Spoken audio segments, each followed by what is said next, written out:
மக்களை வணக்கம். இந்த பொலிரோக்கு ஃபுல் பெயிண்டிங் ஒர்க் கம்ப்ளீட்டாக முடிஞ்சது. டிங்கர் பட்றையிலையும் பார்த்தீங்கன்னா ஒர்க் முடிச்சு வந்துருச்சு. ஓகே, இப்போ இந்த வண்டிக்கு நம்ம என்னென்ன ஒர்க் பண்ணுறோம் ஃப்ரண்ட்டில் பார்த்தா நல்லா தெரியும். ஃப்ரண்ட்டில் டூம் மாட்டல, கிரில் மாட்டல, அப்படின்னோட ஃபாக்லாம்பில் இந்த முன்னாடி வர பம்பர் கம்பர் எதுவும் மாட்டல. ஏன்னா வந்து நம்மளோட ஒர்க்கு முடிச்சுட்டு அடுத்த ஒர்க்கு போக முடியும். இந்த வண்டி பெயிண்ட் பட்றையில் முடிச்சுட்டுமே வந்தாச்சு. ஆனால் முதல்ல சீட்லாம் கழட்டி விட்டோம். இப்போ இந்த வண்டியில் நம்மளோட work dashboard, side door pad, உள்ள ஃப்ளோர் மேட்டு, சீட் கவரு, இந்த ஒர்க்கெல்லாம் இந்த வண்டியில் நம்ம என்ன பண்ணுறோம், நம்மளோட வேலை நம்ம இந்த வண்டியில் பண்ணிவிடுறோம். இந்த வண்டி இப்போ இருக்கிற கண்டிஷன் இது தான். அப்படியே அந்த பக்கம் காட்டிடுறேன். இந்த பேக்கில் ஸ்டெப்னி எல்லாம் கழட்டி விட்டுருது. அந்த ஒர்க்கு தான் டேஞ்சர் அசம்பிள் எல்லாமே கழட்டி வச்சு அப்படியே இந்த பக்கம் பார்த்தோம் காட்டினோம்னா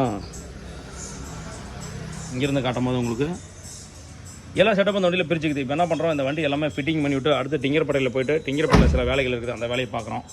ஓகே, இந்த வண்டியோட ஒர்க்கை ஸ்டார்ட் பண்ணியாச்சு. நம்ம வேலையை முடிச்சு சொன்னால் அடுத்தடுத்து கஸ்டமர்கிட்ட அந்த வண்டி சீக்கிரம் டெலிவரி பண்ணிட்டு அடுத்த வண்டி ரெடி ஆகுது, அந்த வண்டிக்கு போகலாம் ஃபுல் பெயிண்டிங்க்கு.